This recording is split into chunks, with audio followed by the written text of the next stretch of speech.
2024 లేదా 25లో డిగ్రీ లేదా బీటెక్ చదివారా? సాఫ్ట్‌వేర్ జాబ్ కోసం ఎదురు చూస్తున్నారా? అయితే కోడ్ జ్ఞాన్ 100 డేస్ కోర్సులో చేరండి. జాబ్ సాధించండి.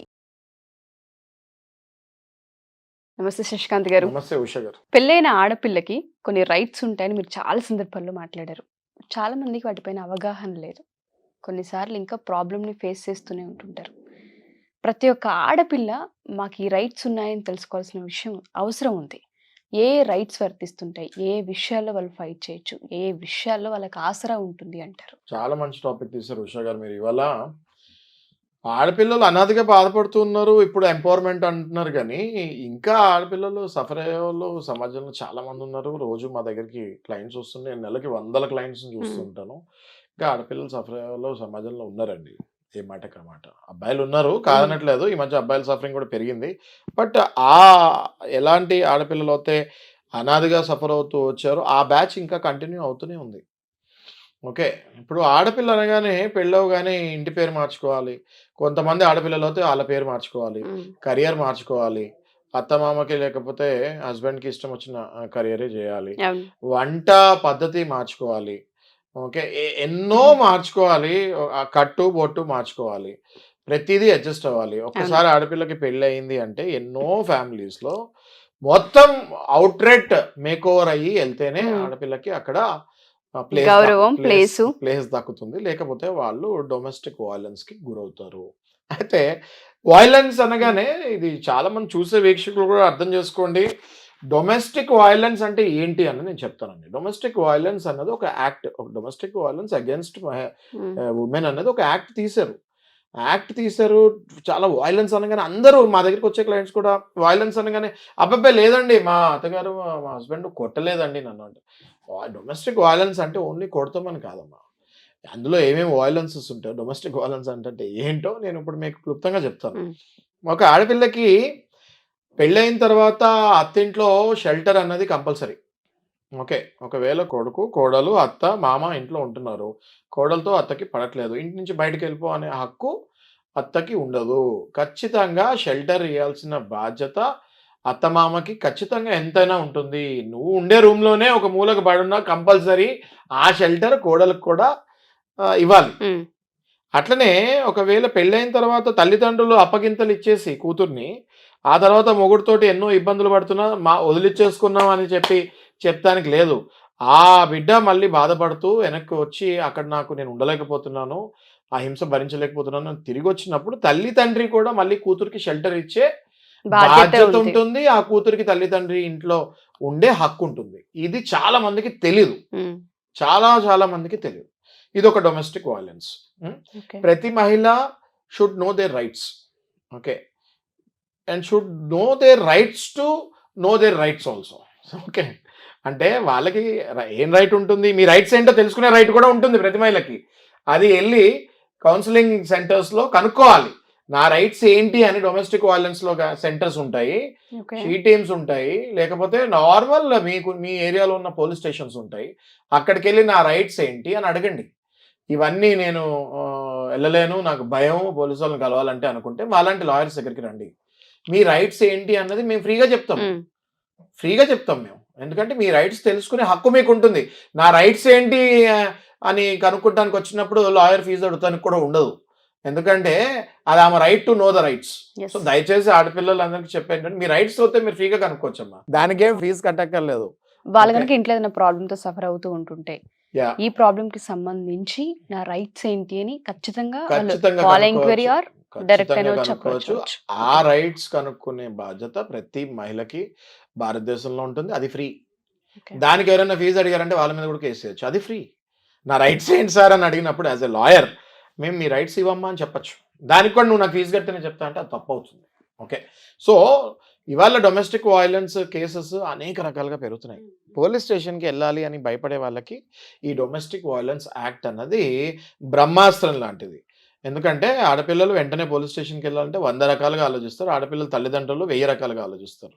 కానీ మ్యారేజ్ అయిన ఆడపిల్లని భర్త హింస పెడుతున్నప్పుడు పోలీస్ స్టేషన్ గడప కాలు పెట్టకుండా మీ పాపకి రక్షణ కల్పియాలి అంటే డొమెస్టిక్ వయలెన్స్ యాక్ట్ మాలాంటి లాయర్స్ దగ్గరికొచ్చినప్పుడు మేము వెంటనే డీవీసీ మీ పాప పేరు మీద ఏస్తాము.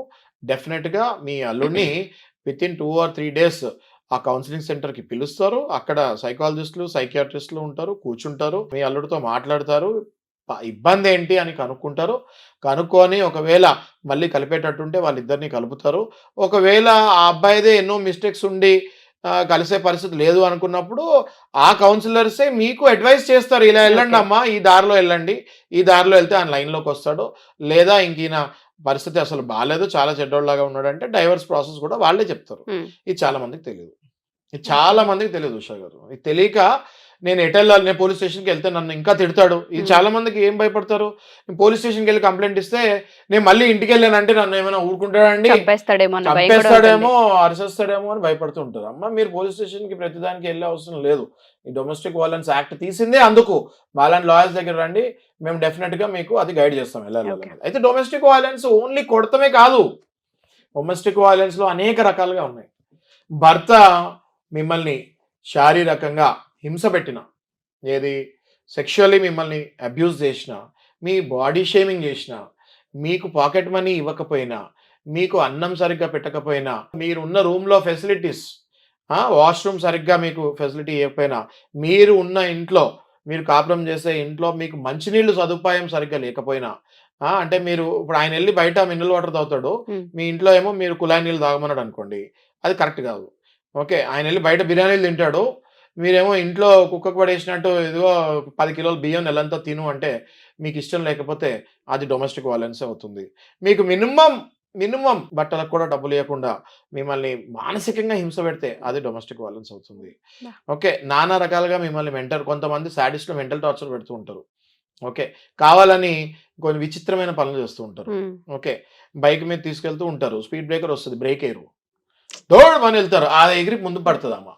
ఓకే, అయ్యయ్యో అని లేపుతాడు. ఇవన్నీ ఇండైరెక్ట్ గా హింస పెట్టే ఉంటాయి, కొన్ని మేము చూస్తూ ఉంటాం కదండి. విచిత్రమైన సాడిస్ట్ ఉంటారు కొంతమంది. ఓకే, అవన్నీ డొమెస్టిక్ వైలెన్సెస్ కిందకు వస్తాయి. ఇవన్నీ కనిపించవు, ఇవన్నీ కనిపించవు, చెప్పాలన్నా ఎలా చెప్పాలో తెలియదు. ప్రూఫ్ చూపించమంటే ఎలా చూపిస్తారు? మాకు కూడా ఏం చదువుకున్నప్పుడు తెలియదు, కేసులు ప్రాక్టికల్ గా వస్తున్నప్పుడు మాకు ఇట్లా కూడా ఉంటుందా అని మాకు కూడా అప్పుడు నేర్చుకున్నాం మేము కూడా అవి. సో నానా రకాలుగా మీరు మీ అత్తింట్లో మీ హస్బెండ్ తో ఉండేటప్పుడు మీ మనసుకి నొప్పించే పని ఏది చేసినా అది డొమెస్టిక్ వైలెన్స్ కిందకు వస్తుంది. సార్, ఇప్పుడు మీరు ఇన్ని చెప్తున్నారు కాబట్టి నాదొక పాయింట్. కన్సీవ్ అయిన తర్వాత కొన్ని సందర్భాల్లో పెళ్ళైన తర్వాత వెంటనే ఆ 6 months చాలా బాగుంటుంది జీవితం. ప్రాసెస్లో బేబీ కనుక కడుపులో పడితే ఎటువంటి రైట్స్ ఉంటాయి? 6 months తర్వాత కథ వేరేలా ఉంటుంది. కొన్ని కాపురాల్లో మనం చూస్తే వీళ్ళకుండే రైట్స్ ఏంటి అసలు? వాళ్ళు ప్రెగ్నెంట్తో ఉన్నప్పుడు వాళ్ళు కనుక అరాచకం చూపిస్తే వీళ్ళకి ఇది ఉంచుకోవాలా తీసేయాలో అర్థం కాని పరిస్థితి. సో వీళ్ళకి ఏ రైట్స్ ఉంటూ ఉంటాయి? చాలా కరెక్ట్ క్వశ్చన్ అడిగారు, దీనికి ఆన్సర్ చాలా మందికి తెలియదు. ఫర్ ఎగ్జాంపుల్, మ్యారేజ్ అయింది, హస్బెండ్ చాలా హారబుల్ ఫెయిల్ అని అర్థమైపోయింది. ఇంకా వీడితోటి నేను ముందుకు వెళ్ళలేను, నా జీవితం నరకమే, వీడికి అన్ని ఎఫ్ఐఆర్లు ఉంటాయి, ఆల్కహాల్ తీసుకుంటారు, డ్రగ్స్ ఉంటాయి, ఆల్కహాల్ గలీజ్ పనులు చేస్తూ అన్ని ఉంటాయి, అసలు వాడు మనిషి కాదు అన్న విషయము కొన్నిసార్లు ఈ అమ్మాయికి తెలుస్తూ ఉంటుంది. కానీ తెలుసుకునేసరికి ఈమె క్యారింగ్ ఉంటుంది. చాలా మంది జీవితాల్లో, ఆడపిల్ల జీవితాలు ఇదే జరిగి పిల్లలు బయట వదిలేసిన వాళ్ళు కొంతమంది తల్లులు, అంటే పోషించడానికి వాళ్ళ దగ్గర లేక ఏం చేయాలో తెలియక వదిలేసి అలా బాత్రూమ్లలో, బస్ స్టాండ్లలో, మనం చెత్త కుప్పలలో ఎన్ని చూసిన కేసులు అయితే ఉన్నాయి సార్. మీరు చెప్పింది, మీరు తీసిన పాయింట్ చాలా సెన్సిటివ్ పాయింట్, చాలా ఇంటెలిజెంట్ గా జనాలు బిహేవ్ చేయాలి ఇందులో. ఓకే, ఫర్ ఎగ్జాంపుల్ మీకు తెలిసింది మీరు క్యారింగ్ అని, సహజంగా 2-3 weeks తర్వాత తెలుస్తుంది కన్సీవ్ అయితే. అది తెలిసిన తర్వాత మీకు ఏం రైట్ ఉంటుంది అంటే, ఒకవేళ హస్బెండ్ ఇంత సాడిస్టిక్ ఈగోయిస్టిక్ పర్సన్ మీకుండి, మీరు ఇంకా ఆయనతోటి ఎలాగో ముందుకు వెళ్ళలేరు, ఒకవేళ పాపో బాబో పుట్టినా మీతో పాటు వాళ్ళు కూడా సఫర్ అవుతారు అన్న ఐడియా మీకు వచ్చేసినప్పుడు వెంటనే మీరు మీకు అబార్షన్ రైట్స్ ఎట్లా ఉంటాయంటే, up to 20 weeks you can take single doctor approval and అబార్షన్కి వెళ్ళొచ్చు, ఈ కారణాలు రీజన్స్ చెప్పి. Up to 24 weeks double doctor approval తీసుకొని మీరు అబార్షన్కి వెళ్ళొచ్చు, గల కారణాలు ఇవన్నీ చెప్పి రాసియాలి, అండర్టేకింగ్ రాసిచ్చి మీరు అప్రూవల్ తీసుకొని, ఇద్దరు డాక్టర్లు ఎప్పుడైతే 24 weeksకి టచ్ అవుతుందో లోపల కన్సీవింగ్, ఇద్దరు డాక్టర్స్ దగ్గర అప్రూవల్ తీసుకోవాలి. ఎప్పుడో 20 weeks వరకు ఉంటుందో సింగిల్ డాక్టర్ అప్రూవల్ తీసుకోవాలి. ఇట్లా తీసుకొని మీరు వెళ్ళి డెఫినెట్గా మీకు ఆ రైట్స్ ఉంటాయి. As a female you will definitely have those rights. So ఇవి తెలియక చాలామంది అట్లాంటి సాడిస్టిక్ ఈగోయిస్టిక్ భర్తతోటి ఆడపిల్లనో లేకపోతే మగ పిల్లవాడినో కనిన తర్వాత ఈమెతో పాటు పిల్లలు కూడా డబల్ సఫరింగ్. ఎందుకంటే ఇప్పుడు ఈ మొక్క ఆమె సఫర్ అవుతాం వేరు, కళ్ళ ముందు పిల్లలు సఫరింగ్ అవుతూ చూసుకుంటాం కూడా జీవితాంతం టార్చర్ గడపాలి. సార్ అది. అదొక టార్చర్ లాగా అయిపోతుంది. సో ఈ రైట్స్ కూడా వీళ్ళు తెలుసుకోవాలి. ఓకే. ఈ రైట్స్ తెలుసుకోవాలి.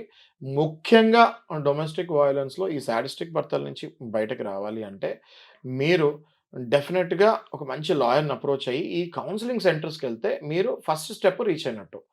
ఎప్పుడైతే మీరు ఇంట్లోనే కూర్చొని బాధపడుతూ ఈ కౌన్సిలింగ్ సెంటర్స్ కూడా వెళ్ళరో, అమ్మ చెప్తే నా మీద ఏమైనా అవుతుందా అనుకుంటే మీరు అర్థం చేసుకోవాల్సింది the moment your complaint is registered in domestic violence act, ఇంకా ఆయన మీ మీద ఒక చెయ్యేస్తానికి కూడా ఉండదు.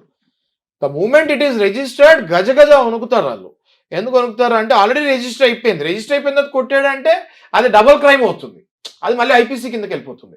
సో ఈ విషయం తెలుసుకొని అమ్మాయిలు చాలా మంది ఇంట్లోనే ఉండి సఫర్ అవుతున్నారు. ఉష గారు, అలాగే ఎప్పుడైతే మీరు డొమెస్టిక్ వైలెన్స్ కి అమ్మాయి వెళ్తుందో అదే డొమెస్టిక్ వైలెన్స్ లో మెయింటెనెన్స్ అని ఒకటి ఉంటుందండి. ఆ అమ్మాయి ఏం చేయాలంటే వెంటనే ఇంకా వీనితోటి పడే టార్చర్ ఎట్లాగో పడుతుంది, డొమెస్టిక్ వైలెన్స్ లో కంప్లైంట్ ఇచ్చింది, కౌన్సిలింగ్ కి పిలుస్తారు.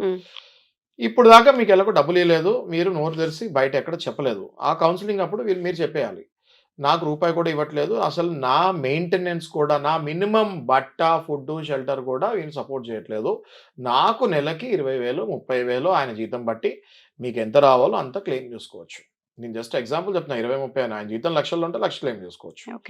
ఓకే. సో ఈ మెయింటెనెన్స్, ఈ డొమెస్టిక్ వైలెన్స్ ఎప్పుడైతే మీరు మీ హస్బెండ్ డైవర్స్ ఇవ్వక్కర్లేదు, ఈ డొమెస్టిక్ వైలెన్స్ మెయింటెనెన్స్ పడేస్తే హస్బెండ్ డెసిషన్ తీసుకుంటాడు, ఇంకా అరే మెయింటెనెన్స్ ఇవ్వాలా లేకపోతే తెలిసి వెనక్కి పిలిచి కాపురం చేయాలా సవ్యంగా, లేదా ఈ మెయింటెనెన్స్ లేకపోతే ఈ అమ్మాయి 50 లక్షలు 20 లక్షలు ఎంతో యాలిమనీ అడిగితే ఇచ్చేసి వదిలేద్దామా అన్నది హస్బెండ్ డిసైడ్ చేసుకుంటాడు.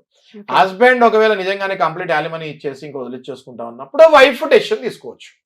రైట్, ఇంక ఇదే ఛాన్స్, ఇంకా ఈ సాడిస్ట్ ని వదిలించుకునే అవకాశం నాకు దొరికింది అని చెప్పేసి ఆ 20 లక్షలు 30 లక్షలు యాలిమనీ తీసుకొని ఆమె కొత్త జీవితం స్టార్ట్ చేసుకోవచ్చు. లేదు ఈ హస్బెండ్ వీటికి అన్నిటికీ ఈ కౌన్సిలింగ్కి బాగుపడి నేను వెనక్కి తిరిగి నా భార్యను మంచిగా చూసుకుంటాను నేను అనుకుంటే వెనక్కి తీసుకొచ్చు. డొమెస్టిక్ వైలెన్స్ అన్నది ఒకసారి వేస్తే మళ్ళీ వేయాలని లేదు, మీరు 100 సార్లు వేసుకోవచ్చు. మళ్ళీ వెనక్కి తీసుకెళ్తాడు, నేను కేసు తీసేస్తున్నాను, ఇంక ఇప్పుడు మళ్ళీ తీసుకెళ్ళి గ్యారంటీ ఏంటి మళ్ళీ కొడతాడు, మళ్ళీ ఏంటి డొమెస్టిక్ వైలెన్స్. సో ఇవన్నీ ప్రొవిజన్స్ ఉన్నాయి చట్టంలో.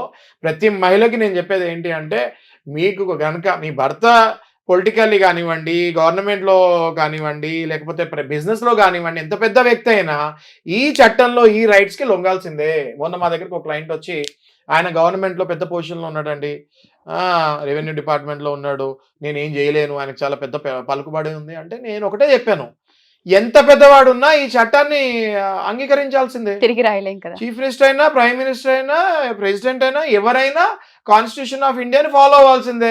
ఆఫ్టర్ ఆల్ గవర్నమెంట్లో మంచి పొజిషన్లో ఉంటే మీరెందుకమ్మా భయపడుతున్నారు, మీరు రండి, ఖచ్చితంగా ఆయనకి మీద ఏమేమి కేసెస్ పెట్టాలో పెడదామని చెప్పి మనం ముందుకెళ్తాం జరిగింది. అది చూసి వాళ్ళ హస్బెండ్ ఎక్కడ నా జాబ్ పోతా అని మళ్ళీ వచ్చి కాంప్రమైజ్ చేసుకుంటారు.